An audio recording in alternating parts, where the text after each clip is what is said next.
to move to the 250 class, a little bit smaller bikes and some very determined riders. Let's give you the big picture, the storylines we are following here.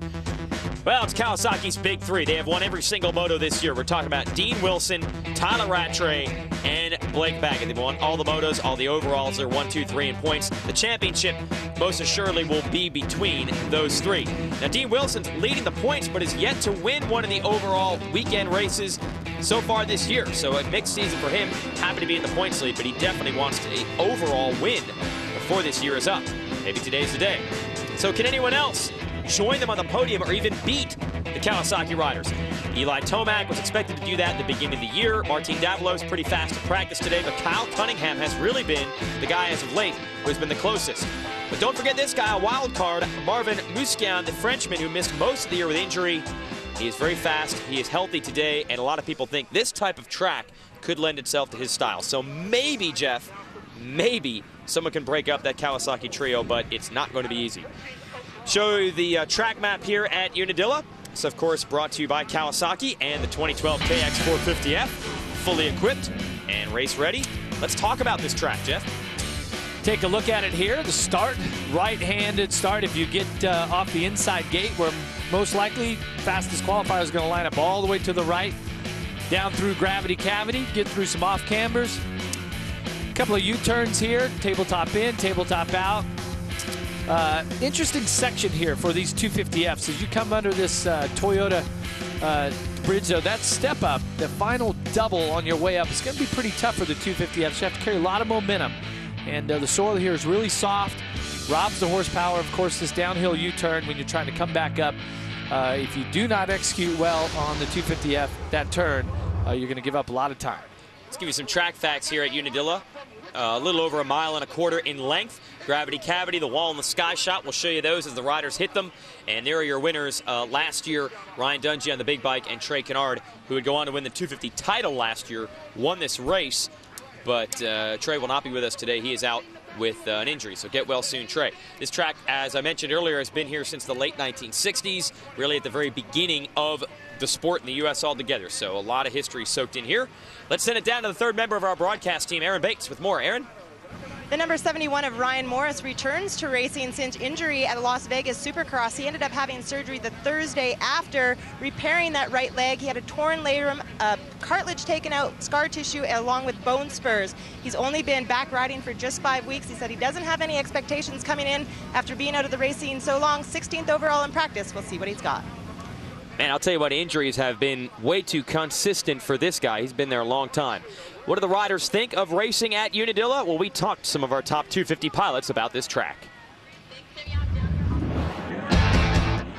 Unadilla is gnarly. That's about all you can say. There's some cool man-made stuff nowadays because the times are kind of changing from back when it was, you know, the bikes with no suspension. So it's definitely a really fun, cool track, and you got to wear a chest protector there for the race for sure. There's a lot of rocks. The rocks are just incredibly gnarly, and when you get hit by the rocks, it just feels like there's just bees stinging you all over. Definitely rocks everywhere. You got to wear hand guards, definitely chest protector, because at the end of the race or practice, you look like you just got out of the paintball battle.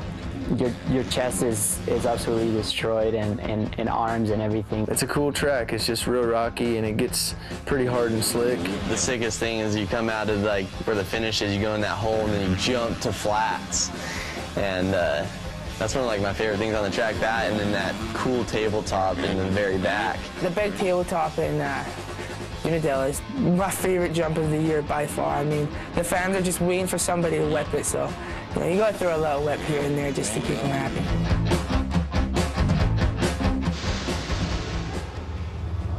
All right, that is Unadilla. We celebrated an anniversary here just a few years ago. We talked about the history, but that is history. Let's talk about the present day. These are the stars of the future. A lot of the kids battling in this class aren't even 20 years of age yet. And we've got some rookies also going to make their debut today. Got Broc Tickle there on the inside, recently married over our 2-week break. So, congratulations to him. Yeah, congratulations to he and Chickle, as they call her, Chickle and Tickle. It's Jessica, his wife. And we mentioned some rookies out here. Well, we got one here. Our Fuel TV one to watch is going to be this kid, the 891 of Justin Bogle, his first pro race, just graduated from the amateur ranks at Loretta Lynn's a week ago won the AMA Horizon Award. Expected to have the best breakthrough as a pro. That's why they gave him that award. Here's footage of him at Loretta's. Won a championship there. Came up second in his other one. But this Geico Honda team has basically tabbed him for the last year as an amateur. They put him on the bike early to make a smooth transition today. Yeah, in fact, your connection has a formula here of how they get these amateur riders with a year to go and say, okay, we're going to bring you through, and they integrate you with their race team, with the pro team, and they've done that with Tomac, with Barcia, and now with Bogle. So we saw him earlier kind of wiping his face, wiping the sweat off, but he's going to need a bigger towel at the end of this moto because he's got his work cut out for him. Well, at Loretta Lynn's, that's a 20-minute moto, which is very long by most amateur standards, but we're going to go 30 minutes and 2 laps today, so almost double the distance. However, you and I were both at that race last week, and I'd say the heat and humidity was a little bit more oppressive down there than it was here. Everything else will be harder for Bogle today, so we will see how he will do. And we have seen a lot of riders in their debut. The adrenaline's flowing, turned in some great rides, so he could be up front. Yeah, Bogle qualified 13th today at a 2:12.2. Dean Wilson was our fastest qualifier at a 2:08.4, and Rattray was just a click off, 0.2 of a second, so pretty tight. Hey, that's the way it's been between those two all year. Musquin from France, 4th fastest qualifier, and Eli Tomac up there in 3rd. So interesting selection here, these qualifying times as I look at them. Things been shaken up a little bit, but I tell you, Wilson, Rattray are 2 riders that I look to have some really strong rides here today. And Blake Baggett, who won our last race of the tour, was only 9th fastest in practice, but it seems like when Baggett struggles in qualifying, that's when he does best of the races. He's even joked a few times that he's going to purposely hold back during practice because it seems like if he qualifies up front, he crashes and does badly in the motos. Today, 9th. Maybe he's set up for another victory. We'll find out soon enough. Yeah, and he likes to wait until the half-minute mark and then drop the hammer, as they say. Yes, yeah, so even if he doesn't start well and isn't up front early, you still can't count the kid out. That is what has made this championship chase so fun to watch. Strengths and weaknesses for all 3 of them. Dean Wilson, Tyla Rattray, Blake Baggett, and they're about to do some battle with 37 other fast guns with them as well. Let's go racing.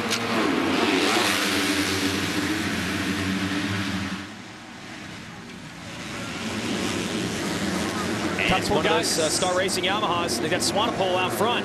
Out of South Africa in the lead, Jeff. All right, great start for Gareth Swanepoel. He's got Wilson, I believe, right behind him. Wilson's easy to pick out. He has a red background number plate. Wilson trying to go to the lead. The red plate because he is your series points leader. I saw Baggett there in 3rd. So 2 of the 3 championship contenders are up front early, but they're not all the way up to the number 1 spot. That is Swanepoel going to lead them. What's interesting here, this is a kind of a European-style, GP-style track. But Swanepoel, who's your 7th fastest qualifier here today. Sorry to interrupt, but Baggett and Wilson already scraping plastic with each other. They are teammates. And the question we have asked, like a broken record all year, will these teammates be able to get along while battling for positions and for a title? We'll see. How about Matt Lemoyne, privateer Kawasaki rider in 4th. Pretty nice start for these guys, and you see as they come through here, they actually had a parade lap, but they're still trying to pick out the lines and you know, see where those big bumps and those big holes are, what lines are going to work right. But I tell you, for Dean Wilson, this is a great start. Sometimes this year he's suffered from some bad starts, but not here today. This is that uphill stair-step section, and that left line in practice was really wet and muddy, and it really wasn't working. Now the track's dried out a little bit, and you can use pretty much all of the track here today. I was going to give a shout-out to Lemoyne at the number 4 spot. I said he's a privateer Kawasaki rider. That basically means he's doing it with very little support, got a dealership backing him, and that's about it. Compared to the 2 Kawasaki's in front of him, Wilson on the 15, Baggett on the 57. They got the best bikes money can buy. Yeah, and Lemoyne is followed by our one to watch, Justin Bogle. Wow. 6th place start. Not bad for his first pro race. And Marvin Musquin, the Frenchman, in the mix as well. So some of the riders we were expecting to see up front are there. Bogle going to try to make the move on Lemoyne. Lemoyne in the 48. holding his line. I spoke to Bogle after the first round of qualifying practice. I said, how you feel? He said, I felt great. I said, a little nervous? Yeah, a little nervous. which is to be expected. And now this is the next step right now to try to, get that experience. And that's why Factory Connection has opted not to wait till next season, but to go ahead and let a rider like Justin Bogle, who is, contracted for the future, let him ride the last 4 events of this year instead of starting with Supercross in January to be his first pro race. So I think it's a nice way to get that experience and get the nervousness out. Wilson has shaken off the challenge from his teammate Baggett and is now going after Swanepoel for the lead. And Swanepoel does have some experience on this track. A couple of years ago, he rode the factory Kawasaki 450 and a bunch of injured riders on that team that year. I think that was 09, and he did well. He's top 10 in both motos, so here he is, putting that experience to work to try to hold off Wilson. Ooh. Swanepoel getting a little twitch with the front end, and Wilson, taking advantage, dances down to the inside, and Swanepoel can't do anything with that outside line. Wow, now he gets a face full of this New York dirt there. And we hear Blake Baggett has crashed, and I think we might have a replay of that. Wow, so Blake Baggett, who was there in contention, watch your front tube. Watch the bottom of your screen right here. Oh, he fell coming out of the turn, so some of these berms starting to break away. Front end probably pushed out on the exit, but you also notice that when he got up just in front of Rattray. So Rattray suffering from a start outside of the top 10, trying to work his way up. Currently sets 8. And Rattray is the man battling Baggett and Wilson for this championship. Look at this battle. Cole Seeley, Lucas Oil, Troy Lee Honda makes the move on the Red Bull KTM rider, Musquin. And where did Rattray come from? He came down. He came down the wall with way too much speed. Almost didn't make the turn. Tagged a hay bale, blew that out, and somehow managed not to lose any time or any momentum. That's not used to, we're not used to seeing that type of riding from Rattray. He's kind of the mature, experienced veteran in this class, and he just got passed by his teammate Baggett. So one too many mistakes there for the 28. Yeah, he came up a little short, a little step-up double coming onto that right through the first turn area. Baggett got some serious drive.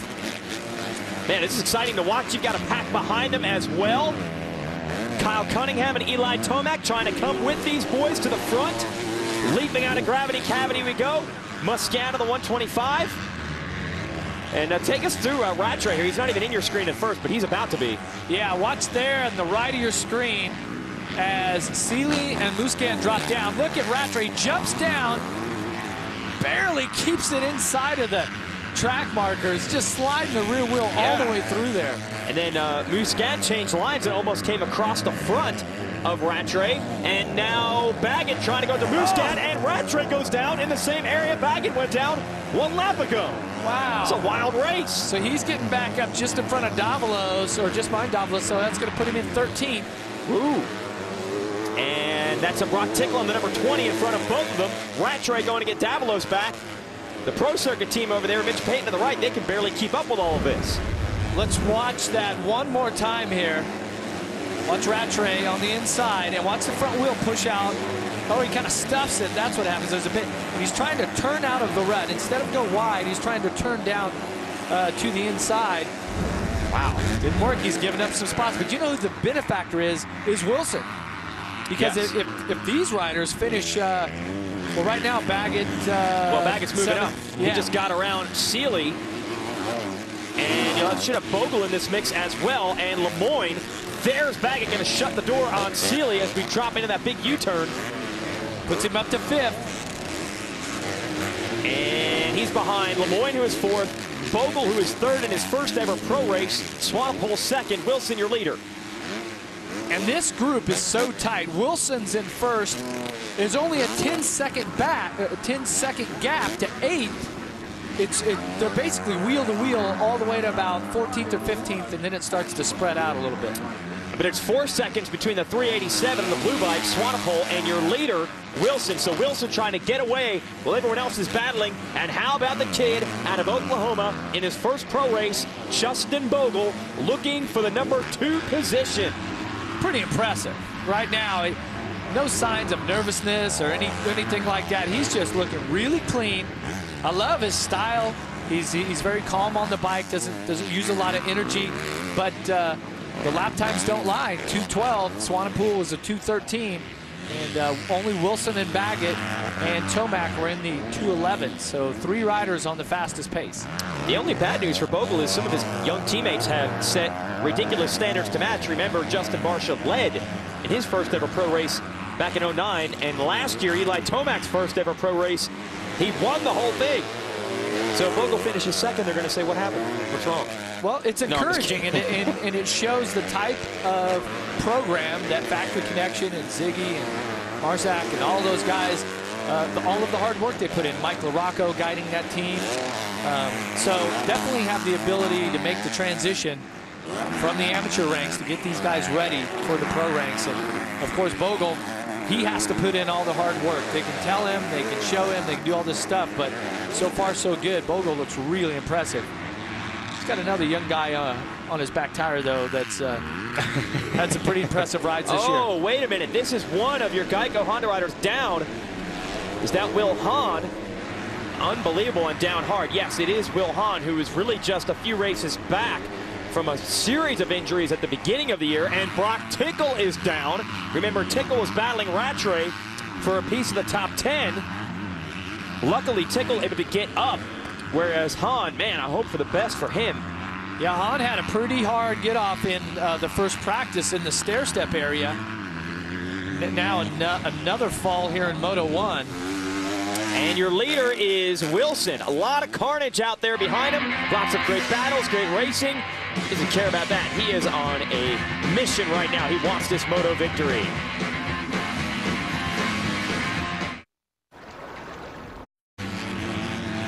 Battle continues here for second, third, and now fourth. You see the 57 of Blake Baggett. He's the back of this trio, has crept up on Justin Bogle on the red bike, the Honda, and the blue Yamaha of Gareth Swanepoel. And things are starting to get real interesting for the rookie here. Justin Bogle, that 891, it looks like, the zip code number. Not a lot of numbers available there, but man, he is turning in such a fine ride and holding his composure well, not making any mistakes, but he really needs to get past Swanepoel. He closed up on him, but both riders right around the 2:10, 2:11 lap time. Baggett certainly capable, I believe, of a lap time faster than that. Here's Baggett, right-hand turn. They're going to head uphill. Used to call this section the elevator shaft because it was a big steep climb, and now they got that jump at the bottom, so it's not just a straight hill climb any longer. Yeah, and then they head down the wall here. Locals have a different name for it, but yeah, we'll stay away from that. Baggett not staying away from Bogle, though. Look at this. He's going to try to make the pass uphill. Can't make it happen. Little too much pop off the top there. And if you can pre-jump that, you carry your momentum and you don't pop up so much, but both riders really getting into that kicker, just popping up over the top. So, and that wall, the exit of the wall changes all day long, and it changes for the worse. It gets tougher as the day goes on, as it gets chewed up. I guess that's something else Bogle's going to have to adapt to here in his first ever pro race. Let's send it down to Aaron, who's got more info on the Pro Circuit team, a rider who's had some bad luck today. Aaron? Bad luck, to say the least. As that battle continues, Broc Tickle is watching from the sidelines. Broc, take us through what happened out there. Yeah, you know, I kind of okay start and just was trying to settle in and pass some guys, and went down over there and mangled my bike up pretty good. So we're going to get the bike back together and come back for the second moto strong. How brutal are these conditions out here today, and why has it been a tough season for everybody this year? Yeah, you know, it's been hard, especially outdoors this year. I think Supercross kind of took a toll on my body and everything else, just from all the intense pressure I had, and I think it's going to come back pretty soon. I'm just looking forward to getting up front again. 3 teammates battling for that championship. What's your prediction? Who's going to win this? I have no idea. I mean, all of them are doing what they need to, and Wilson's out front right now leading, so and he has the points lead, so he's just going to pull that much further away. Tough luck for Broc Tickle continues here. Yeah, tough luck for Broc for sure, and a little bit of tough luck for Baggett here, who did crash earlier in the moto. He's trying to make the best of a bad situation, almost off the track there, trying to find a smooth line to get around Bogle. He's got some momentum. See Bogle taking a tear off, but look at this, Baggett around the outside. Bogle's going to try. No! What was that line by Baggett? We haven't seen anyone pass from there. We've seen riders get past through that line. That's confidence and authority right there. He knew exactly what he wanted to do. He took a risk, and it paid off. And hey, Jeff, take a look at the clock at the top of the screen. What point of the moto have we reached? There is 14 minutes, 45 seconds, plus 2 laps. And that means second half of the race, that's when Baggett likes to, as he says, drop the hammer. And that's exactly what he has done. He has gotten around Bogle. Now he's going after Swanepoel. But guess what? No matter how many hammers he drops or however heavy they are, he'd have a long way to go to get to his teammate Wilson. He's got a 10-second gap on this race. Well, Swanepoel, Bogle, Baggett have all turned 2:10 lap times. Now Wilson turned to 2:08, just turned to 2:09.9. So we'll see if Wilson's going to drop off the pace a little bit, or we'll see if Baggett, if he makes his way past Swanepoel here, if a clear track will allow him to set a faster lap time than Wilson and reel in that 13 seconds that he needs to if he's going to win the motor. Yeah, first things first, he's got to go after the veteran from South Africa, Gareth Swanepoel, who's had some great races this year. Maybe hasn't had quite the consistency that he wants, but moto to moto here and there, he has proven he can run with anyone. And right now, he's doing his best to hold off Blake Baggett. Baggett going to go from outside to inside. And now side by side. And Swanepoel holds him off, at least momentarily. Here we go. Around the outside, look at Baggett. Whoa, they wanted the same rut, and Baggett got there first, and he takes over the number 2 spot. Wow, look at the holes as they go into this left-hander.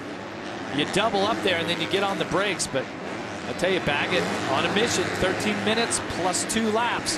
It's all about a clear track right now to see if he can really drop that lap time. Wilson is comfortably out front by about 12 seconds. Okay? That would be impressive if Baggett can do that. That would be really impressive. Yeah, because we're looking at about, 6 or 7 laps to go, right? Yeah, 5 laps? Yeah, halfway through, and you're normally doing, what, 12 to 14 lap motos, since we run these races on time, not actual laps. Hard to estimate. Well, we can estimate, but it's hard to know for sure. But I do know this.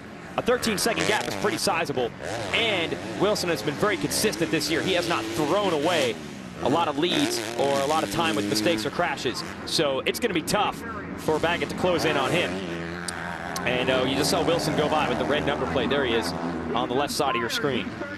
And now under this tunnel they brought in last year, allow the medics better access to the infield of the track if needed. And now they're headed to Gravity Cavity, which is one of the most famous jumps in all of motocross. And we're going to show you how big the gap is between Wilson and Baggett. It's pretty big, but Baggett just looking over his shoulder to figure out how far out Wilson was. That is exactly what he wanted to see if he could spot Wilson. He just took a look to his right there. So now Baggett with a clear track just turns a 2:09.6. Wilson was at a 2:10.9. 12 seconds behind right now. Baggett is behind Wilson. So there's time if he can keep moving forward. But watch this pass here. Baggett just stays around the outside, and you look at Bogle. He's going to try to squeeze him off, but Baggett was there. No chance. Wow. And I know that looks like a routine situation after the fact, but in our moto earlier today, I'll take us through the battle with Swanepoel first, Jeff. Yeah, once again, around the outside, you have a tendency to want to guard the insides when you're the rider in front. And the rider in back can go wherever he wants. He can take chances like that to find new lines. Swanepoel had a nice, consistent, steady ride going. Now, for Swanepoel, what he needed to do was to watch Baggett's lines and to try to pick up his pace and see where he's going, but has not been able to stay with him. Swanepoel just turned a 2:15 and Baggett a 2:09, so 6-second swing that lap. Hey, I was commenting, we've seen Baggett get really crazy with the lines, like that one he used to pass Bogle, which was the opposite. Worked out poorly, that line in the 450 race. Baggett made it work for him. Talk about how wide this track is, how long this track is. Are you able to see a guy 10 seconds ahead of you, like Baggett has to deal with Wilson right now on a track this big? Well, you take a peek around, try to see what's going on. The wall here is a good spot. If you're close enough, you can see the rider coming up over the top as you're dropping in. Yeah. All right, so does that help if he can see Wilson? If he's closing in on him, yeah. All right. All right. Well, we might have a race in our hands after all. We will see if Baggett can make up some time on Dean Wilson. Stay with us. Every rider is measured by victory, determination, and heart. But the spoils go to those who can back it up with at this Rockstar Energy Drink National at Unadilla, and the number 28 has made up a lot of ground in the second half of this race. He fell at one point and was in 11th. He is now up to 4th, and the rider in 3rd, Gareth Swanepoel, is only a few bike lengths in front of him. So we're going to show you exactly how Rattray was able to make up these positions and maybe salvage a podium finish before this race is over. Here's working on Bogle. Working on Bogle coming through here. Added this little drop-off in this year, but just more momentum around the outside out of that turn with a lot of conviction. And this is the second half of that pass there. Notice this is the corner where he went down earlier, and Baggett went down in that same spot. And now he makes the pass on Swanepoel, and coming in from the outside, just like Baggett did. So apparently that line is beginning to materialize, as are Rattray's chances for a podium. He is up to 3rd, and it did not look good early in this one for him. And it looked like Wilson might have a real advantage, being out front, have a chance to pull out a lot of points on his teammates. But the big three, Wilson, Baggett, and Rattray, once again, doesn't matter what else is going on, these three are going to be in the top 3. This rider is not going to be. He's out. What happened to Malcolm Stewart, Aaron? Another rider that has fallen victim to a mechanical out there. Malcolm, can you take us through what it is that this track is so brutal that mechanicals continue to happen today? About like the halfway mark, it started acting a little funny, started getting a little slower, and then they started smoking and stuff, and I couldn't do anything, couldn't do all the jumps. So we'll just see what we can do for next moto and just work from there. Regroup. Best of luck, Moto 2. It's a bad feeling when you know that it's starting to lose power, and you know what, the engine starts to grind because something's not going right in there, okay? And then when you see some smoke out the back, not going to be good. Bogle has now been caught by his teammate Tomac, and Tomac makes an easy pass. Is Bogle starting to feel the effects? Big mistakes out of him. And like we said, coming from the amateur ranks, Loretta Lynn's last week, 20-minute motos. 30-minute motos here, and we are, as you can see, 25 minutes into a 30-minute moto. Yeah, is that catching up with him? He's past his limit right now. Well, because as an amateur, I mean, you prepare for the big season-ending, Red Bull AMA Amateur National Motocross Championship 2 weeks ago. Yeah. Okay, that's all of your focus is on that, one step at a time. So, I mean, Tomac stepped right in, and won his first race. So. But it hasn't been the same since. It's hard to say. And here's Kyle Cunningham, who has finished 4th overall at our last 3 races. He has been the rider we thought could maybe challenge the Kawasaki's. Not going to quite happen in this one. And also not coming together as maybe we had hoped from Marvin Musquin. Good rides for these two, but no threat for the Cowies out front. This is your boy. This was your prediction today. We was really running 8th. Me? I think it was you. Yeah, 2:14.9. About 3 seconds off of the fastest pace, but pretty bad injury on that hand that he had in the second round of Freestone in Texas, and tough to recover from something like that because your hand has got so many tender parts and joints and everything in it. So Musquin in 8th, and behind him would be Seeley and then Lemoyne. Oh, and a mistake there by Musquin at the bottom. Yeah, and you look down there at the bottom of the wall. It looks like that he goes down into a flat turn and comes back up. But even the turn is on and off camber. So there's the wall, and that turn at the bottom is not flat. And so if you get your weight to the right side just a little bit, then you start to high side. He had to check up a little bit. And that's a bad place. Not only does he stop, but then he loses the momentum that he needed to carry up the wall. So definitely lap times can be tough to beat that 2:14 with a mistake like that. And around this big left-hand corner, and then it'll drop into gravity cavity. So they go straight down to the bottom, then straight back out. That's the finish line here at Unadilla. And we talk about this as a European-style track. And Jeff, this race hosted the Grand Prix series for a long time. That's the series that Musquin came from.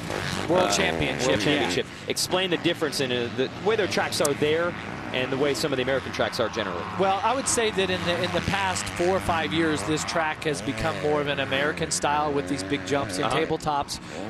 Before it was more of a natural terrain where you're really not using any of the heavy equipment to make jumps and faces. It's just basically taking the track markers and just outlining a track in the hills, you know, however it is. And a lot of like inconsistencies and undulations from the left side to the right side. The track is more of a modern style track now. One thing that the track did suffer from was from a lot of the topsoil going away, but they've done a fine job of taking all this great multi-dark topsoil and putting it back on the racing surface. And it's still got a little bit of rock in it, but I tell you, this track is in great condition here in 2011. We're watching the 19 of Eli Tomac in 5th. His teammate Bogle is actually hooked on now and is in 6th, but not too far behind him. And Tomac, as we mentioned, yes, he won his first ever pro race, which was the season opener last year at Hangtown. So we thought, well, this rookie's on his way, and he has yet to win a race since. So when we try to figure out where Bogle will stand in this mix, Tomac proves that you really can't tell much from your first race. Everything could change potentially after this. Yeah, you're only as good as your last race, and you have to just, you know, keep trying to pick them off and learn along the way. Try to minimize the mistakes, minimize injuries and setbacks. But Eli's kind of found his place right now. Inside the top 5 is where he seems to be running this year. Not to say that he isn't working hard and everyone on the team, but the big 3 there, Wilson, Baggett, and Rattray, I mean, they've just been unstoppable this season. No matter where they start, yes, you know, within reason. Both riders fell down, and still, before the 2-lap board goes out, Baggett and Rattray managed to work their way into the top 3. It's pretty impressive. Well, let's get some credit where it's due with this guy, Wilson. We thought there was maybe a chance that Baggett could try to at least make a dent in the lead. No, in fact, Wilson has pulled away a bit. He just turned a 2:13 to Baggett's 2:14. So Dean Wilson, who has done everything but win an overall this year. He's been fast enough to do it. He's won plenty of motos. He's been consistent. He just hasn't had 2 perfect races on the same day. He's been every bit as good riding-wise. The math hasn't worked out for him. Well, and for the overall, he's tied in points for the overall this year. Several times, yeah. But by we break the tie by the better finish in the second moto. And so Wilson has been tied in points, but not won based on that. Now, in this situation, when you're talking about the overall, second is as good as the first in the first moto, you know, provided you go 1-2 in the second moto with the opposing rider. Yeah, second motos will be on later tonight on Speed. We'll see if Baggett can close in and maybe get a moto win on Wilson, but you know Wilson wants to finally get that overall win so badly, and if he does that, it opens up that points lead a little bit more. He'll be the happiest man in upstate New York when this day is over.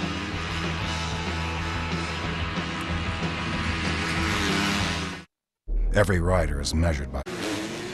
Well, at the halfway mark of this Rockstar Energy Drink National, we thought the 57 of Blake Baggett, who's in second place, might make a run for the lead, but instead, he is just clinging to the second place position because the third place rider, Tyla Rattray, he is the man turning in the fast laps late, and you see the gap.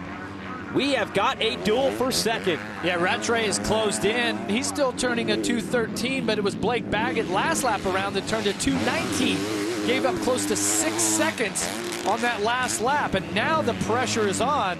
We'll see what sort of lap times they turn. Should be more consistent on par with where they should be, not that 2:19. Sure enough, a 2:14. Don't miss the finale of Bruce Lee Lives. Take a closer look at the master and see how his influence and philosophy are truly immortal. That's Bruce Lee Lives, Wednesday, 10 Eastern and Pacific, only on Fuel TV. And you see Zimmer, 244, made a mistake and stalled it there. Baggett got into him, but managed to not quite get tangled up and lose any time. But you see he's got another lapped rider just in front. And that's the 5:59 of Mike McDade, originally out of the Pittsburgh area. Hasn't ridden many pro races in his time, and unfortunately, probably not going the way he wants in this one. He's running 21st, and he's about to go a lap down. But he's getting TV time at this point right now. Okay. Valuable.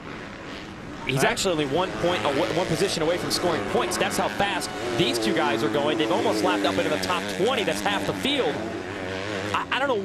What do you think happened to Baggett? Rattray made up a tremendous amount of time, and then once he got there, Baggett has stabilized that gap. Well, we've seen many times in these first two motos that you get into these long ruts. You can see coming down through there. Okay, if you get your weight to the outside and you start to high side or cross rut, you can really lose a lot of time. Maybe that is what happened. Either way, Rattray just hopes it happens again because now he is running out of time. He's closed up behind Baggett, but there's only a half a lap for him to try to get him for second. As for Dean Wilson, no challenges at all. He was able to get around Gareth Swanepoel early. As Jimmy Dakota said, he's putting a lap down. Dakota's in his first outdoor race of the year, returning from injury on that Geico Honda team. He is in 19th. Here is Wilson, and I'm wondering how late in the year do you go when you're Wilson and you just stop caring about overalls and just start thinking, hey, if I take the title, I'll be happy? Or will he? Will he be unhappy no matter what if he doesn't get a race win? Once you get close, it wouldn't matter. You'll take it any way you can get it. Dean Wilson wins Moto 1 at Unadilla, and he does it in solid fashion, a 16-second lead over the second and third place riders. Here they come, Baggett and Rattray. And because they pushed on that last lap, they closed it to about 10 seconds at the end. But Wilson, no doubt, was on cruise control. He has locked up another moto victory. Fans got to watch some great battles in that one, and we'll talk to our top three when we return. Every rider is measured by victory. Round 9 of the Lucas Oil AMA Pro Motocross Championship from Unadilla. We've just wrapped up our first 250 moto, and that means the first pro race ever for Justin Bogle has wrapped up as well. And Aaron has the new kid who just finished 6th. Aaron? That's right, a very impressive ride for Justin Bogle. Coming in a rookie, you sure didn't show it. I mean, it helps having the Geico Honda team behind me. All those guys, they're awesome. So, yeah, I feel like I was prepared coming in, you know, working with Robbie Raynard at home in Oklahoma. So, felt good. It was fun. A lot of nervousness and anxiety coming into your first pro race. You started to fade a little at the end. Do you have any steam left for the second moto? Yeah, I should be good. I just started riding a little tight. I got kind of frustrated. Couldn't get around Swanepoel there. So, I should be good. Second moto. Congratulations on a job well done. Well, shoot, his voice sounds like mine did by the end of announcing at Loretta Lynn's. He was supposed to be riding, not talking. He's in a lot better shape after his first pro moto than I was. I was done. They had to carry me back to the pit area. Okay. I guess the result was probably better, too, and we'll show you there. He finishes 6th right behind his teammate Eli Tomac. But the pair of South Africans there, 3rd and 4th of Rattray and Swanepoel. Another great ride by Alex Martin inside the top 10. This kid's really turned it on in the second half of the year. Wait, I think you were trying to diss me right there. I was 7th, though, in my first pro moto, and Bogle, look at that, a 6th. They carried you off, but you finished 7th. Yeah. You are a warrior. Yeah. Well, he's got to go do it again, though, now. I don't know if you could. Here's the rest just outside the top 10. Jason Anderson is 11th, so he's starting to turn it around after a rough ride early in the year. Here's just outside the top 20. We mentioned McDade earlier there. We went a lap down. And there's your full top 40. Wil Hahn unfortunately crashed out of this one. Hope he's okay. Let's send it back down to Aaron on the podium. It was a late race charge for Dean Wilson, but Dean, on the off season, or pardon me, on the off couple of weeks, you actually rode with Chad Reed. How much did that help you, and what was the biggest words of advice that the former champion could give you? I think it was really good for me. I mean, just going down there in the heat in Florida is something else. I mean, I don't even feel like, usually I'm kind of dying a little bit after my race, but no, I mean, it was really good going down there. He helped me a lot. You know, he told me, get after it right from the beginning, you know, and I kind of sometimes pace myself so I can be strong at the end, and you know that's something Blake's good at. You know, he's fast at any time of the race, and so I just went from the beginning, and you know I really want to win, and I felt like I showed it that out there. You know, I just tried my best. You know, Blake got by me, then I got him back, and yeah, it was a good race for me. I'm really happy and pumped for my buddy Justin Bogle. He pulled out a 6th, so that was cool. I'm pumped for him, and then just like to thank everybody: Monster Energy, Pro Circuit, Kawasaki, Thor, Dunlop, Parts Unlimited, Scott. Fans, welcome, my mom, Tuyo Vescandito, my mechanic Paul, my dad watching at home, everybody, thank you so much. Dino, you are the points leader. You've extended those points yet again. Take us through the desire to win that first overall of the season. I want it so bad. I mean, I've had a couple weeks to think about it. I've had everybody and their brother telling me, you need to get the overall. I'm like, I think I know that, you know, but I'm just going to go out there next moto, try to do the same thing, and I'm feeling really good. Great job. Today could be that day, guys. Big talk, big sports, big tunes. Daily Habit, the wildest late-night party on television, weeknights at 11 Eastern and Pacific, only on Fuel TV. Dean Wilson has the win, and Aaron has the second-place finisher, Blake Baggett. Aaron?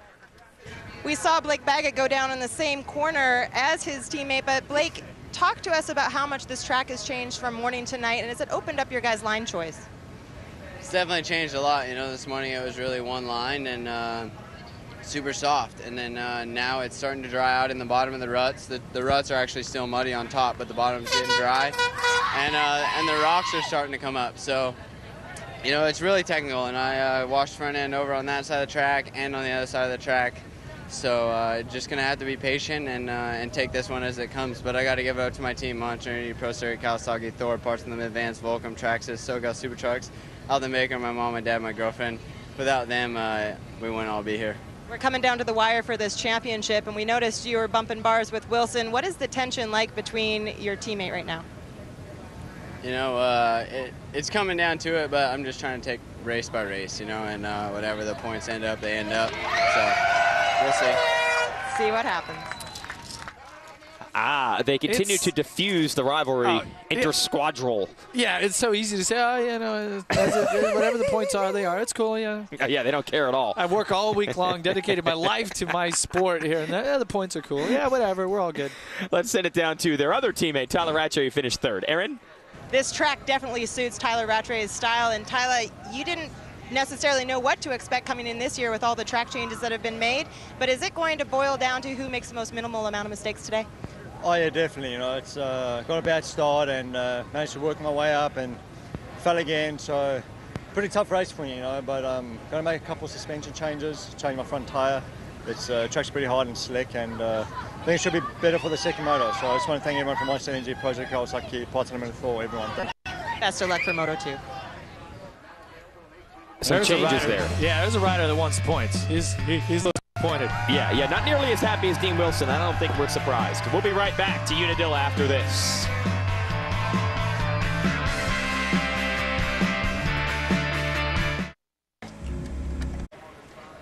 First two motos are in the books here at round 9 of the Lucas Oil AMA Pro Motocross Championship. Welcome back to Fuel TV's live coverage. Jason Wygant, Jeff Emick, Aaron Bates giving in the call. And this track, as Aaron mentioned with a couple of the riders on the podium, will change quite a bit as the day goes on. So our second set of motos later today could be different. We'll show you how it turned out in this one, our race recap. Dean Wilson on the 15th takes the lead from Gareth Swanepoel. Wilson finds the line, has a clear track, just starts to pull away, put in a spectacular ride here in Moto 1. And Blake Baggett was with Wilson early, and then he went down, lost a couple of spots, had to work his way forward. It's a great move here. Making his way around Justin Bogle in his first ever pro race. Bogle would end up 6th. And Baggett going a little bit further forward. Here he is challenging Swanepoel for the number 2 spot and just barely gets it. Same spot that Wilson went by. And Dean Wilson holds on to win by about 10 seconds. A solid performance by the number 15, Mike Fisher of the Factory Monster Kawasaki team, coming down to congratulate the 250 rider. And Wilson will actually add 3 more points to his lead in the series and 5 more over what he has on Rattray. So a great performance by Wilson. Just needs to back it up. Look at the day we have here. Beautiful day outside, fans everywhere. This is a nice break from those 95-degree race days we've had, about 80 here today. Yeah, it's a perfect day for racing. And our 250 and 450 Moto 2s are coming up later today. We'll be live on NBC at 3 o'clock. And tonight we'll have our second 250 Moto of the first Moto you just saw. That's 11:30 tonight. So all 4 motos on same-day coverage. So keep it tuned in to the Lucas Oil AMA Pro Motocross Championship. So glad you could join us this afternoon on Fuel TV, which always, always, always brings you those first motos live every single week. All right, folks, that's our first motos from Unadilla, and we hope you could join us for our second motos. And here's your points after this one. Look how close it is. Still only 20 separating your top 3. And Wilson hoping to make it an even larger lead at the end of this day. But Rattray, Baggett, they're definitely determined to turn things around. So make sure you tune us in on Speed tonight at 11:30 Eastern Time. Meanwhile, These fans are going to take a little break, come back, get rested, just like the riders are, and they'll be charged up for a second set of motos. As far as your 450 class goes, Ryan Villopoto comes out with a big win in Moto number 1. Ryan Dungey going to need to bounce back, and Chad Reed disappointed in 4th. We got the scene set for some great racing. And if you don't join us for our second motos, make sure you catch us in 2 weeks on Fuel TV when we'll be racing in the sand of Southwick, Massachusetts. For Jeff Emig and Aaron Bates, I'm Jason Wygant. Thanks for watching on Fuel TV. Congratulations to our first moto winners today, Dean Wilson and Ryan Villopoto.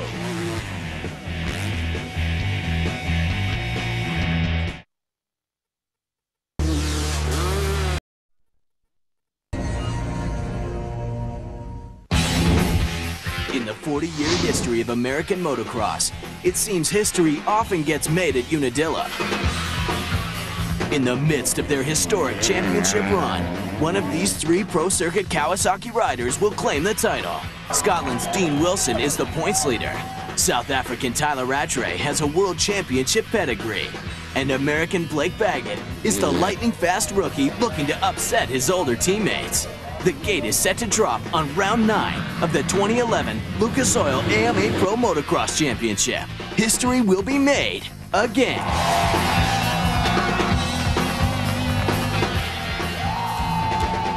We're in upstate New York for round 9 of the 2011 Lucas Oil AMA Pro Motocross Championship. It's the Rockstar Energy Drink, Unadilla National. We've already had a great first moto complete earlier in the day here in the 250 class, and we'll show you the highlights of that to set the scene for our second moto that'll be coming up in just a moment.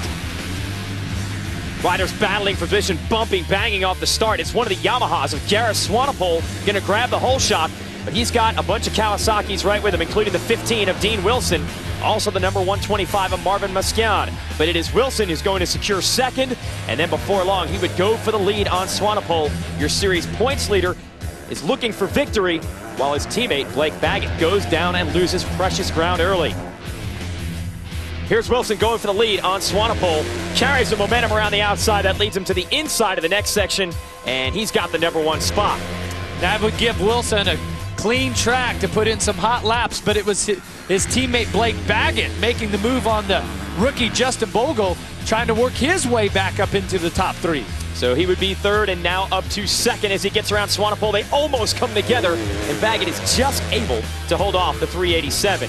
But no chance of catching Wilson, who was flying throughout this moto. Baggett would finish 2nd after the crash, and his teammate Tyla Rattray went down as well, but he would mount a come-from-behind charge and ultimately finish in 3rd. Here are your results of the 250 moto.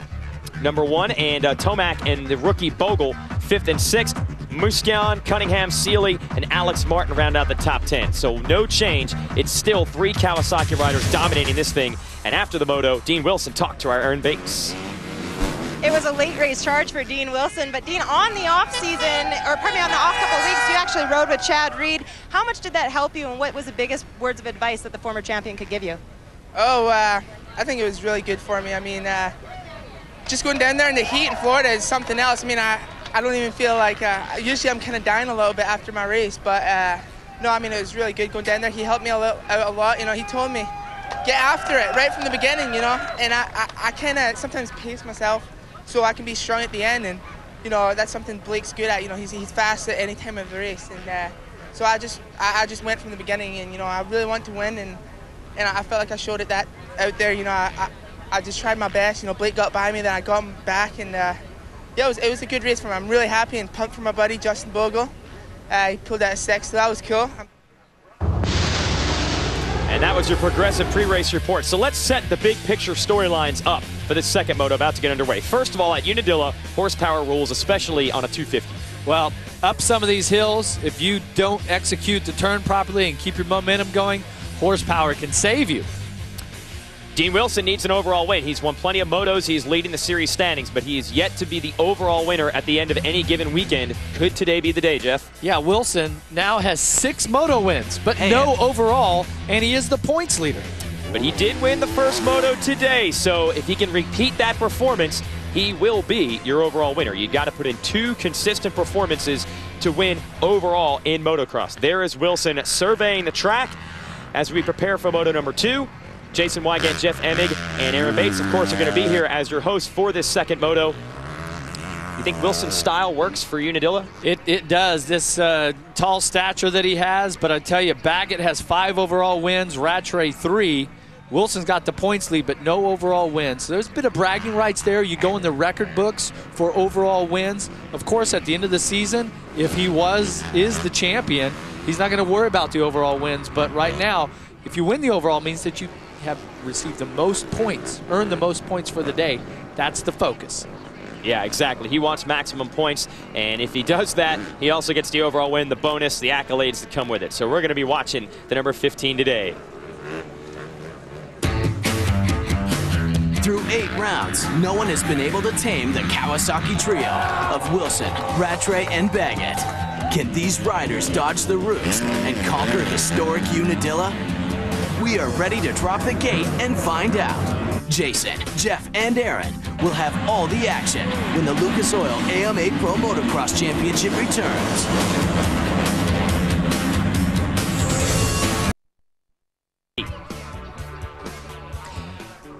Welcome back. Nearly 30,000 fans on hand here at Unadilla to watch some motocross racing, and here's how it works. This is our 250 class. That means 250cc engines. They will each run 2 motos with 40 riders in each, and each race lasts 30 minutes and 2 laps. We already completed Moto 1. Dean Wilson won it.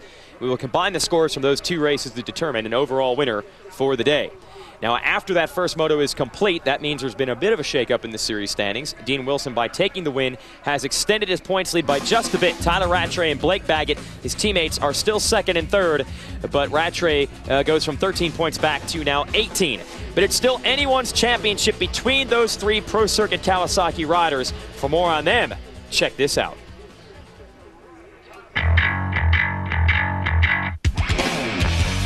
I think everyone at Pro Circuit works really hard. As you can see, they've won a lot of championships. We're sitting 1, 2, 3 in the points. We're all racing for the championship, so I think it's going to be a good series for sure. Our goal is to win every race. We all put our time in to achieve our goals, and we just maybe want it more than most people, and I think that's what separates this team from other teams. Yeah, I definitely have to say that we're friends with my teammates. You know, we're not enemies by all means. Racing's racing, and we all have to race each other, so that kind of puts the friends part out of that. Yeah, you know, it's tough. You know, Mitch wants all of us to do good, and only one of us can win. We're on the same equipment. You know, everything's the same. I have to go to the gym a lot, you know. I ride a lot. I think I ride more than most of the people on my team. That's just the little part that's going to separate you, is by working hard and focusing. And, you know, my focus is obviously to win the championship. I would definitely like to win it, you know. I've been working hard this year, and I'm in great physical shape, you know, working with Alden and really lifting my level in my training. So, yeah, hopefully at Bogle I'll have the red plate. I know that they really don't have an advantage on me because we're on the same bike. You know, it just comes down to personally what we have and what we can do. And yeah, we're teammates under the semi and everything, and we're all cool, you know, nobody has any problems with each other. But when it comes to racing, you know, I want to beat them just as bad as they want to beat me. And it's just all about heart and how deep you can dig some weekends. Well, never before has one team won every single moto through the 24 races in this class, and that team is on the verge of doing that right now. Show you the track map brought to you by Kawasaki and the 2012 KX450F, fully equipped and race ready. Let's take a look at this start here. Nice, deep, loamy first turn area through the Makita Mechanics area. Go through a couple of turns, a new section. Of course, the gravity cavity there over the Lucas Oil finish line jump. Now track tightens up a little bit. And then you get to the back section where it really starts to open up. In this Toyota Trucks area, this step-ups, this last double up is going to be tough for the 250s here today. Track at this point really chewed up over that Rockstar's sky shot. Of course, the downhill, the wall, they call it, and that's a lap here at Unadilla.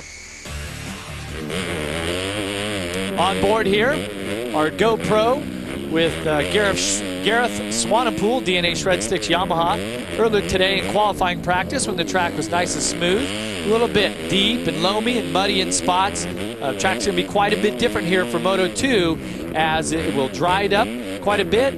going to be a lot more rocky. A lot of the rocks will come to the top, and it's going to be a really hard pack. So you can see right here as get through some of those deep sections, negotiating the ruts and these long lines here are going to be key here for Moto2 to carry momentum through there. I got some new blood in this series. We're going to show you the Rocky Mountain ATVMC.com keys to the race for the rookie, the 891 Justin Bogle. This is his first pro race, Jeff. Fantastic moto, was up inside the top 3 for most of the moto, finishes a 6th. Don't crash, finish the race, get the experience, and put in your best effort. Try to get in another top 5, even the top 10, and enjoy this day because you only have one race as being your first time. Jeff, that is magical stuff you've come up with here. It's brilliant. I work all week long on this stuff. Well, I know what you're saying. You want to do all 30 minutes. You don't want to crash out because every minute he's out on this track, he's going to learn something, I would assume, racing against the pro riders now. Yeah, and to get the feeling for what both motos are like. He's used to racing 20-minute, 15, 20-minute amateur motos. Now he's got 2 35-minute motos in one day. It's going to be tough on him and everyone else as we get ready for the second moto here at Unadilla.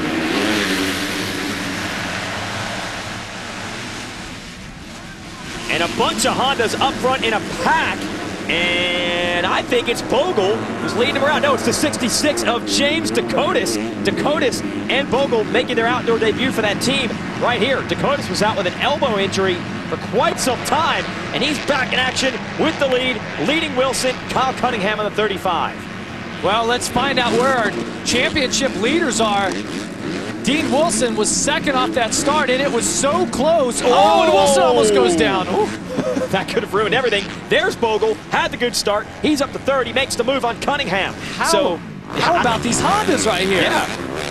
Wow, that is very impressive. Now, you see the track facts there. The first AMA event at this track was in '89. Up until then, this track hosted the United States Motocross Grand Prix. So the track dates back to the late 60s, has been part of this tour since the late 80s. Either way, pretty much anyone who's anyone in motocross has log laps on this rough racetrack. So, Baggett and Rattray, who Dean Wilson is battling in this championship, both of those riders have started outside the top 10, but in Moto 1, both riders went down and still managed to work their way into the top 3. So we're going to see how this moto plays out. Well, yeah, the man in the best position right now is Wilson in second, or maybe your leader, Dakotas. That's a good position to be in. Look at Bogle. The kid is going after your championship leader.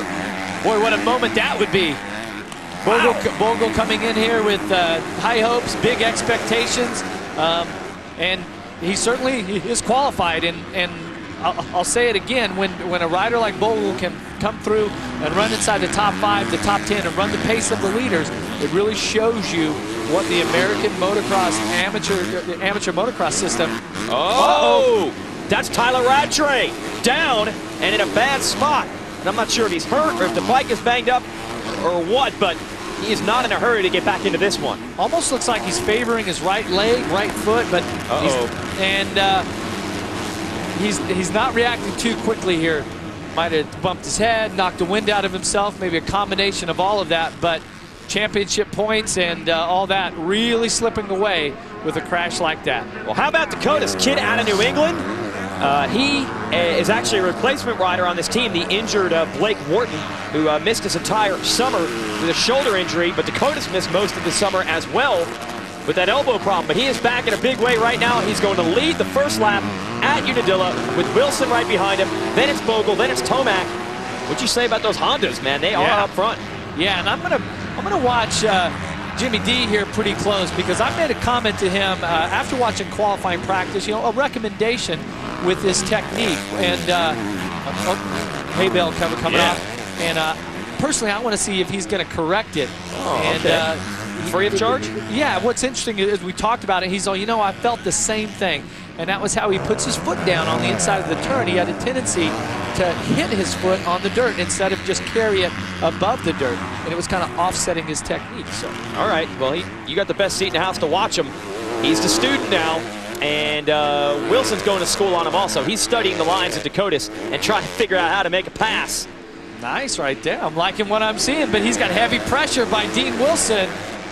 Wilson on the inside, headed this uphill. He's got a couple more obstacles, though, to get through, and that slowed him up. That is so cool, that line that Dakotas took. He's way on the outside now. That's dried up. Uh-oh. Oh, he just got past, and I believe he just stabbed his foot. You got to listen to Fro. So Dean Wilson has taken the lead over the big sky shot jump, and that's bad news if you're Tyla Rattray, Blake Baggett, or anyone else challenging for the title. Look at that. Dakotas almost got it back. I love it. He's fired up here. You know, when you get the whole shot, you got to make the most of it. He's doing his best. And you got the two teammates, Tomac and Bogle, battling as well for 3rd and 4th. But they're all behind Dean Wilson right now. Well, this is exactly what Dean Wilson ordered from the doctor was give me a great start, give me a little bit of breathing room on my teammates. And the teammates are in the same corner at the same time, matching bikes, matching gear. Dean Wilson is going to let those guys battle, and he's going to try to get away. Lots of action here at Unadilla. That's the Traxxas RC car setup. You can take a test drive and see just how fun, and also might add how durable these products are. We'll be right back after this as Wilson tries to get away from Dakotas. Awesome battle here for the #2 spot in this second 250 class moto. This is the rider who has gotten it now. The 19 of Eli Tomac had to fight, scratch, claw his way past the 891 of Justin Bogle, had to hold off the 35 of Kyle Cunningham, and you also have Jimmy Dakotas, who had the whole shot in the early lead in this one. Yeah, Dakotas lost a few positions here on this lap. Things starting to happen pretty quickly for him right now, but made the most on that really good start. Aaron, what are you hearing on the 66? Actually, guys, it's regarding the number 66, his teammate, Eli Tomac. He said coming in here, a little time off was exactly what he needed. He feels refreshed, and his confidence is soaring. It's those starts that have been slowing him down, but today, so far, off to a good start. Made a couple of bike modifications in between motos as well. Stiffer suspension. He said it's going to help a lot. In this track, there's a lot of different line choices to make a pass on. Yeah, all those changes have definitely paid off for him right now. As far as Dakotas is concerned, we'll tell you what's up with him. He's about to get zapped by the 23 of Davalos. Dakotas able to hold him off, and look who's coming, the 57, Blake Baggett. Is that old Chupacabra about to strike on these two? I didn't think you could find the Chupacabra in these parts of the country, but he's got flights. Out of the they got a woods. Kawasaki semi to bring him into the races. And Davalos, tried to stuff it inside, and Dakotas couldn't make it happen. Yeah, and he got too far to the inside. You notice he almost went down right there. Took a chance. Luckily, kept it on 2 wheels. And Davalos going to try it again. Neither rider able to clear that. As we go back, here's your battle of Tomac trying to get around Bogle. Yeah, watch this Tomac up around the top here on the outside. That's really the mid part of the turn is where he made the move. Exits the turn, taking the position. All right, so that's what put Tomac into second. Behind him, it's still crazy. It's Bogle third, then Cunningham, and then all these riders. Davalos, Dakotas. Here comes Baggett, and Baggett makes the move. How hard did Dakotas go on that opening lap? Did he go too hard? Yeah, well, I mean, he's been off a bunch, and so to be up to race pace, and this is the second moto, I believe Jimmy D there is he put in about the effort that he has. Now he's thinking, okay, I've ran inside the top, I've ran up front, top 3. I want to run inside the top 10 for this moto. I need to mellow out and find a comfortable pace, because obviously what the pace of the leaders is right now, he is not comfortable running that. And behind him, you would have Jason Anderson coming up next in the 156. So we'll see if Dakotas can stay where he is, or if he's going to have more battles on his hand before it's over. He's got a pretty good gap built up. So let's talk about Baggett, second in the first moto. He's going to have to fight if he wants to get the second in this one. A couple of fast riders in front of him. Davalos, he has always had speed. And Bogle's been tough today. And Tomac, as Aaron was alluding to, seems to be straightening things out after a rough beginning of the year. Yeah, but look right here, the 156 of Anderson, and even followed by his teammate, Nick Paluzzi. This is a team that's had some up and down finishes this year, and it was interesting with Anderson. He started training with a new trainer, Randy Lawrence, trying to figure things out, and now here, looks like it's starting to work for him. 8th here in this moto so far, and closing in on a couple other riders. All the talk that we had about Bogle being the big rookie here, Anderson was the big amateur last year, so we're waiting for him to strike. Wednesday night on Speed. Don't miss an all-new episode of Dumbest Stuff on Wheels. The most outrageous and downright stupidest situations, crashes, and mishaps ever caught on video. This is seriously funny stuff. So watch Dumbest Stuff on Wheels Wednesday night at 8 Eastern on Speed. You've watched those, right? It's unbelievable. I mean, I'm afraid I'm going to end up on there if anyone ever gets one of those GoPros out there when I'm riding my dirt bike. That's what I'm afraid of. I'm almost afraid to watch. I mean, I've done some dumb stuff on wheels, I can tell you that. Here's a battle for third. We thought Bogle might be able to stick with his teammate Tomac. Instead, he's got company from the man who has become Mr. Fourth Place as of late, Kyle Cunningham. Can he get to third? Can he get around Bogle? Here we go. And he's going to take a shot. He's got a lot of momentum. I'm not sure he's going to get the Yamaha stopped. Oh, barely. Well, he can get it stopped, but whether or not he hits the Honda of Bogle was going to be the question. And Bogle able to maintain that third place spot for how long?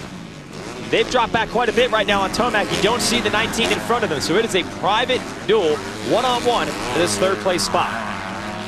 Bogle, a little bit of breathing room right there as they come up over the wall. Things were tight, and then cleaned up his lines, cleaned up his turn. But Cunningham, he has been really persistent this year. His fitness has been there. This Yamaha team has really got it together. Backed by North County Yamaha and DNA Shred Sticks, all that. So this team, I mean, I talk about them. I think this whole season so far has been a really positive season for them. And so not only are you looking for the results this year, but you're looking to build your squad for next year. Better results, have a chance to get better riders, and then be up there to challenge for the win. You see Bogle there, it says AMA Horizon Award winner. That's the award the AMA gives out at the Loretta Lynn Amateur National Championship for the rider they think shows the most promise heading into the pros. And right behind Cunningham is the rider that won that award last year, as I was alluding to, Jason Anderson. So a lot of young talent in the ranks. Look at these lines here. These riders it's a right-hand turn, and there's a point right there where Dakotas went through that he was turning right, had to go back left, and then turn right again. Track, it is tough right now. And this is the type of track that if you went out and if you walked it after the race was over, you would just be blown away at watching it. And these guys are making it look easy at times. Some guys make it look really hard, but they make it look easy. And then you go out there and walk, you go, I cannot believe that they were riding this pace so easy. Yeah, Bogle doesn't look rattled at all. He's running top three. First race ever as a pro. Riding like he belongs there. Hey, there's Bob Hanna's old bike. Back in '86, got the Poison Link on that thing. Looks good. Stay with us.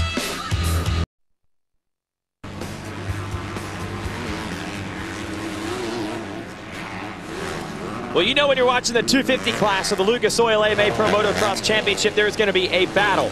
And we've got one right now. You got four riders based in the same part of the track. Kyle Cunningham, Martin Davalos, Blake Baggett, even Nick Paluzzi not too far behind them. And look at the 35 of Cunningham trying to get by Justin Bogle. He wants third. Bogle has it. Bogle taking a look there at his pit board. No doubt it's some encouraging words, possibly his lap times. Right now, he's got a lot of pressure. It's been a couple laps with Kyle Cunningham just breathing down his neck. And that type of pressure is so distracting. And that's one of the things that makes great riders better than other riders, the ability to deal with that sort of stress and that pressure from behind. Well, before the race, you gave us the Rocky Mountain ATVMC.com keys of the race for Bogle. How's he doing? Yeah, he was 6th in Moto1. He's 3rd now. Okay. Definitely building on that. So far, he hasn't crashed. I don't know if he's enjoying the day at the moment because it's probably pretty stressful and very physically demanding for him right now. So the body's probably hurting a little bit, but his passion for the sport, his determination, and his will to be a professional here just helps him block all that out. It balances out and makes it all worth it. Here comes Cunningham down the inside. Wow. I don't even know if Cunningham got to the rut. Bogle was in it. Somehow Cunningham maintained enough speed to stay close. Hey, Bogle did not back off one bit. No. I know he hurt him there, but he's staying right in it. This outside's been a little quicker. Let's see Cunningham. Yeah, see, he has a hard time doing that last step-up double. Once again, going to give Bogle a little bit of breathing room. But how hard is Kyle Cunningham working right now? Yeah, he is taking on basically all his roost rocks just being spit off that back wheel of Bogle. He's trying to ignore that. This section, we've seen a lot of passes. Cunningham on the outside, Jeff. Wow, they smoothed out this double, so the takeoff for that is much better. The inside is a really good line through there. And Cunningham going to try again. We're going to drop downhill, left hand, U-turn, and then the wall. Who gets the drive to the top of this hill? And then the Chupacabra, is now made his way past Davalos. Paluzzi's just behind this group. Yeah, we've lost Jason Anderson in this battle. He had a big crash. He went back to 17th, so he's no longer in this group. But you still got Bogle, Cunningham, Baggett, Davalos fighting for it. Yeah, and Dakotas is back to 10th, and Martin and Stewart are up to 8th and 9th. And Aaron, what'd you hear about Blake Baggett from earlier in the day? Justin Bogle might be impressing everybody, but Blake Baggett was somebody that he did not impress during Moto #1. If you remember, it got pretty close for comfort out there, and when I asked Blake what his take on it, he said he did not appreciate how he tried to run them both off the track. He said he understands he's a rookie, he wants to come in and make a statement. However, there's a championship on the line, and he's not about to jeopardize that. It seems as though Justin Bogle is not intimidated at all of these guys. How do you call that, Jeff? That was pretty close. That was good hard racing. They didn't even touch right there. You know, they almost touched there. Look at that. Yeah. Bogle and Cunningham and Baggett right behind him. I mean, I think that you have a tendency when you are in the championship battle. Cunningham takes the spot. Go ahead, Jeff. Oh, there it is. Bogle's going back by. When you're in the championship battle, you have a tendency to think that everybody should just kind of, stay away from you. But it's not that way. You have to earn it from every rider out there. Well, he's going to have to earn it because Cunningham and Bogle are giving it everything they have, and they're going to pass each other again. Look at Bogle. Woo! Bogle back to 3rd. That's twice that he and Cunningham have gone back and forth. Let's make it a 3rd time. Here it is. This outside's a little quicker. Cunningham. Oh, he stretches it out, gets a little bounce, as does Bogle. Now, Cunningham around the outside. That line has worked a couple of times today, and it does. Cunningham takes the spot by Bogle. Will he make it stick? And here comes Baggett right with it. Wow, that outside was way faster, worth about 5 bike lengths. Wow, and Baggett's going to try to make it stick at the same spot that we just saw. He and Bogle battled in Moto1. This time, Bogle not able to challenge him. So Cunningham up to 3rd. I'm telling you, this kid has got to be sick of being in 4th place.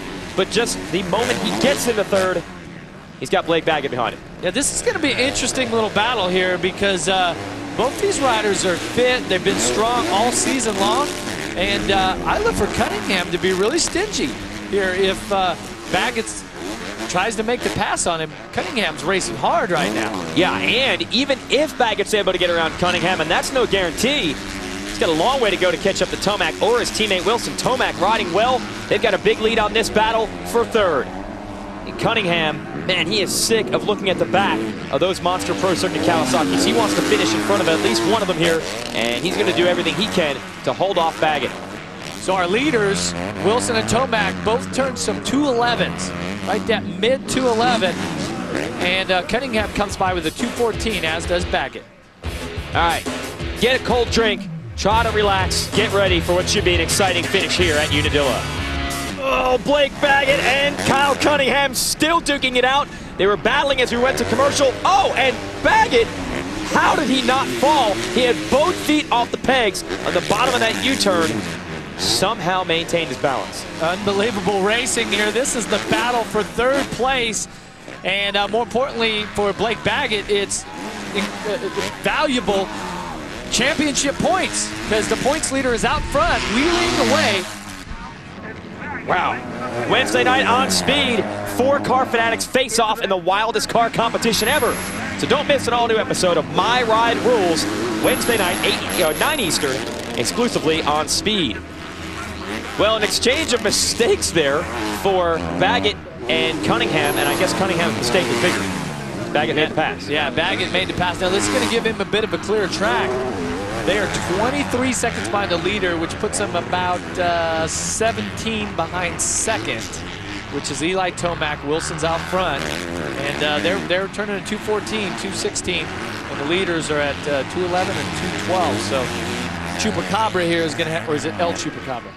I guess L. Okay, I guess L, yeah. Sorry, my mistake. Yeah. My Spanish is not good. I came up with this. He's got some work to do right here, and he has to keep pushing all the way to the end. He's got 6 minutes, 6.5 minutes, plus 2 laps. Well, here's why Baggett is such a hole to climb out of. Nowhere near the front here as you see our progressive hole shot replay. Well, it's really tight there, and he gets squeezed off on the left side there, and he's pretty far back, probably mid-pack as they come through the first turn. And a bunch of Hondas up front there, Jeff. Look at the red fenders. Yeah, it was so close across the line, and look at this. That looked like Jimmy Dakotas was actually off the track in the first turn, but what he was not off was the throttle. He just kept it pinned. All right, here is Wilson and Tomac trying to keep him honest. They have been matching lap time to lap time. Wilson just ran a 2:11.8 and Tomac a 2:12.0, so 0.2 of a second faster Wilson that last time around. The gap has been basically between 4.5 and 5 seconds for most of this race. Yeah, but both of these rides have been equally impressive for both riders because Tomac's kind of been off the back pace a little bit of the leaders the last month or so. So, like Aaron spoke about earlier, is that the couple weeks off, Tomac rested some, came back, you know, with his energy levels up, rejuvenated, a fresh mindset. Same thing with Wilson. Switched up his training program, went down to Chad Reed's track and everything down there, been spending time with him. His starts obviously have been a key factor here today, and the bad starts by his championship contenders have been a key start because really they haven't even seen him.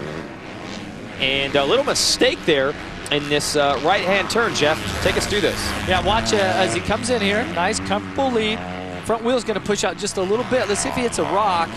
Oh, no, I'm sorry. Rear wheel scoots out on him, which is one of the characteristics of this track is that there's not a lot of integrity to the berms at times. When they look good, and then they just kind of wash out. But keeps it on two wheels. No doubt them long legs played a part there as being a crutch, right? But we do have to apologize. A few weeks ago, we were talking about the ruts and how Wilson, being a taller rider, would probably wear bigger feet, bigger boots. But he said he gave the info. Size 9. I think if you're an 8 or a 9 is the perfect size boot. I think you start getting up there, right? So yeah, the issue is they're trying to not hit that toe. Those toes caught in a rut. Whoa, he's feeling it right now. I love that. That was awesome. That was like, you know, practice day style right there. But that just tells me that he's dialed in right now. Things are good. I mean, he looks great on the bike, and no doubt this is going to be a confidence booster. Remember how last few races I keep talking about that, what I think an overall win, and granted he's still got 3 minutes plus 2 laps left to go, but if he can win the overall, change the whole mindset, the whole confidence level will come up for Dean Wilson. And, it's been a pretty good day so far. He just needs to keep that Kawasaki on 2 wheels, and he'll have the first OA of the year for him. And Tomac had a bad lap there. He went down to a 2:14. Wilson still with a 2:12. So Wilson opening it up, and we've been talking all day about roost out here on this Unadilla track. Aaron, explain what this is, even if it hurts. Explain how this works. Well, it's pretty obvious when you say a chest protector. Well, it does exactly that. It protects your chest from rocks if you're being roosted on it. It's a very thin, very light plastic form fitted to the body. You'll also notice things like this. Some of the guys run hand guards, and so the rocks don't hit their knuckles. It's easier for them to hold on. You'll notice a lot of guys don't use the hand guards, though, and they say it just seems awkward when they look down to look at them. So some of the things that these guys do for body armor to protect themselves here from the rocks of Unadilla. Great report, Aaron, and I can tell you that those hand guards, you know, they may look a little awkward, but not as bad when if you have broken knuckles. That's even more awkward in my book. Now back in the day, the other guy. That's what I say when I have broken knuckles. Well, back in the day when this track was first around, there wasn't a lot of hand guards and stuff like that. Everybody put all of the protection was actually on the glove. Now the trend is to have no protection on the glove so that your hand moves freely and the glove's more comfortable. Protection off the handguard. Or you just ride like Dean Wilson, get out front and don't have anybody to roost you. That's one way to do it. Stay with us.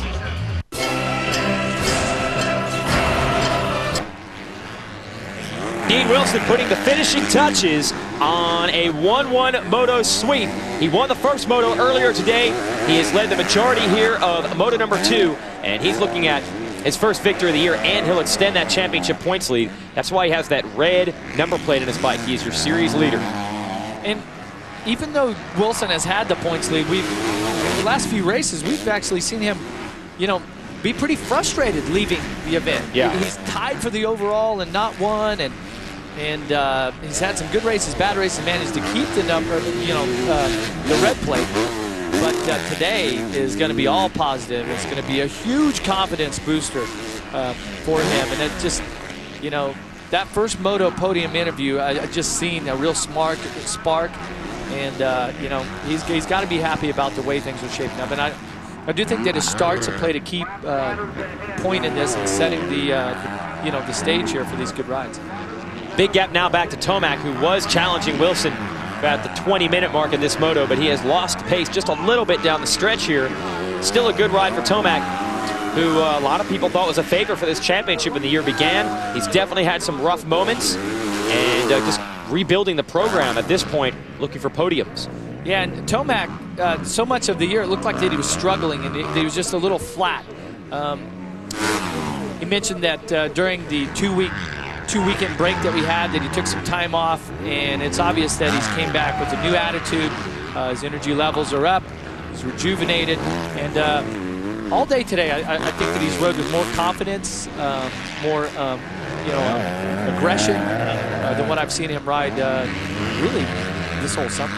Well, he's got to take over the leadership role of that team, because Justin Barcia, who was on the Geico Honda 250 team, is now racing a 450. Did a great job in that class a little earlier today. So Tomac trying to take the reins now as the point man on that squad, and he beat everybody but this man, Dean Wilson, who really is one of the most fun riders to talk to in the sport. Real great personality on him, always has a good time, always smiling, but he'll probably have a little extra, as you said, spark when this one's over. Yeah, there's no doubt about that. And as he comes up to the sky shot here, let's see what sort of whip the 15's going to throw out for us. Had a good one earlier in the day. Yeah! That's even better. Yeah. Phone in your results for that one. That was nice. And Mitch Payton there, analyzing the whip. Are they scoring that? Texting in their vote. Here it is, right-hand turn. They're going to drop down. This is one of the most treacherous obstacles out here. It has claimed a lot of riders. It's scary to go through there in the lead in the last lap. It could all go aside right here. PJ Larson there on that J-Star KTM, running 20th at the moment. So Wilson now on the final lap is lapped up into the top 20, and he's just been flawless, even with the starts, having to work his way past other riders. Put on that effort, got the lead. And that is his mechanic pump, Paul Parabinos, a former pro racer in his own right. They're happy they got the win, they've got confidence. Maybe a little bit of boot camp down at Chad Reed's house in Florida for a few weeks has paid off. And he got a little bit of help. His teammates faltered today, made some mistakes. Baggett's third in this one, but Rattray pretty far back. A big turnaround in the series as Dean Wilson comes in with a points lead and extends it by going 1-1 at Unadilla. And he is happy. This was the race he's been waiting all season long for. He's trying to grab this championship, put the clamps down on the rest of the competition. Every rider is measured by victory, determination, and heart. But the spoils go to those who can back it up with proof. Calls the state home as well. Some of the pioneers honored here include Muhammad Ali, Rocky Graciano, Sugar Ray Leonard, and Rocky himself, Sylvester Stallone. They've got the original ring from Madison Square Garden there. And this is really cool. They have fist casts from dozens of great boxing champions. So check that out in nearby Canastota, New York. Only costs $10 to get in. It's my kind of deal. Lucas Oil AMA Pro Motocross Championship from Unadilla. We'll give you the race recap of the 250 class. And Lucas Oil bringing you this action here. Good start for Dean Wilson going after your early leader, the 66 of Jimmy Dakotas. Here's your battle. Just right around the outside. That outside has been the hotline all day long, and Wilson would not look back. Battle is on between a bunch of Honda riders. Eli Tomac going after Justin Bogle, trying to move into the runner-up spot. He makes the pass around the outside. There's Dakotas and Kyle Cunningham right behind them. But as all those riders fought and scratched and clawed their way, one little mistake from Dean Wilson, otherwise a flawless race. He wins both motos today. That's his first overall win of the year, extends his points lead. Everything coming up, roses for the number 15, and he gets to talk to Aaron Bates on the podium. Aaron? That overall has eluded him this entire season. Dean, you were frustrated beyond belief. You have finally conquered what you had set out to do. What does this moment mean? Oh, it means so much. I mean, we got 3 runs to go, and finally got my first overall, and I went 1-1, you know, and I may be more excited more than, you know, Blake or anybody else has went 1-1, but, you know, I've been in the punch lead and haven't had an overall win, so it's been tough, and finally swept off my shoulders and got it done. So I'd just like to thank everybody, Monster Energy, Pro Circuit, Kawasaki, Thor, Dunlop, my mom for coming, Vulcan Bands, Mechanic Paul did a great job on my bike, Chad and Michael Byrne for helping me out. You know, I really appreciate their help, and you know, my dad watching at home and everybody watching me. Thank you. Congratulations and enjoy your week off. Wednesday night car show with Adam Carolla is all new, and Adam's going to pit the Corvette ZR1 against a Mercedes SLS in a supercar showdown. Don't miss car show Wednesday night, 10 Eastern, only on Speed. Here's the Toyota upcoming schedule. Dean Wilson mentioned only 3 races to go. We'll have 1 weekend off, and then it's the stretch run of Lucas Oil AMA Pro Motocross Championship Racing. We'll go to the MX 338 facility in Southwick, Massachusetts, then Steel City in Delmont, Pennsylvania, September 3rd, and then the grand finale live on Speed from Pala Raceway in California on September the 10th. And we'll see if Dean Wilson can hold on to this points lead all the way through. Tyla Rattray, rough one today. Blake Baggett didn't get what he wanted, so Wilson is now the man to beat. Round 9 is in the books from Unadilla. After a week off, Jason, Jeff, and Aaron are headed for the sands of Southwick for same-day coverage of MX 338. Don't go away, we're not done with our 250 coverage. Aaron gets the real story from the boys on the podium when the Lucas Oil AMA Pro Motocross Championship returns.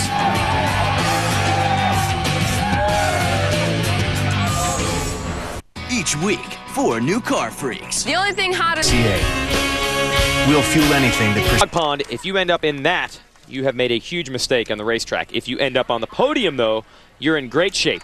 And that's where we find Aaron Bates up on the stage. Aaron?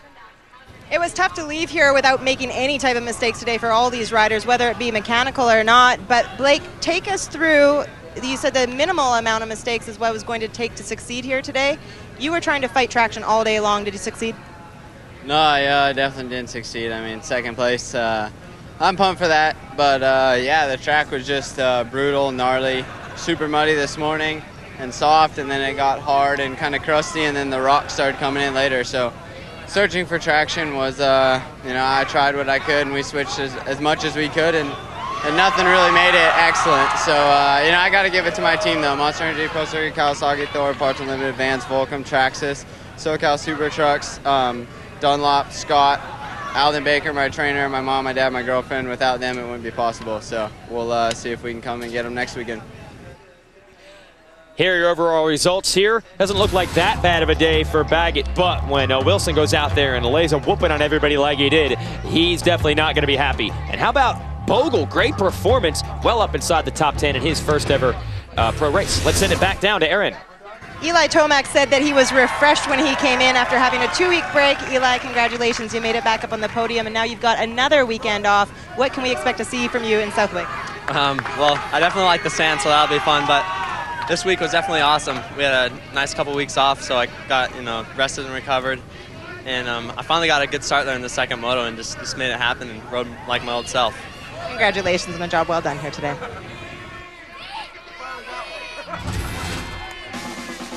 And check out your point standings. Now Wilson beginning to march away. The big loser on the day points-wise is Rattray, who definitely had a tough one. So what do you think now, Jeff? Incredible day here for Dean Wilson. He's the most laps led this season. He's got 7 moto wins. Now he's finally got an overall and over a 20-point lead. Well, he kept the determination up. He didn't let the fact that he was getting second and third every week rattle him. Congratulations to Dean Wilson, who finally breaks through with an overall win. And really, the year hadn't been that bad. He was the darn points leader coming in. And now he's going to be even harder to stop for this championship run. We'll have a weekend off and join you again at Southwick. Hope you can catch us there. For Aaron Bates and Jeff Emig, I'm Jason Wygant. Thanks for watching, and congrats to Dean Wilson.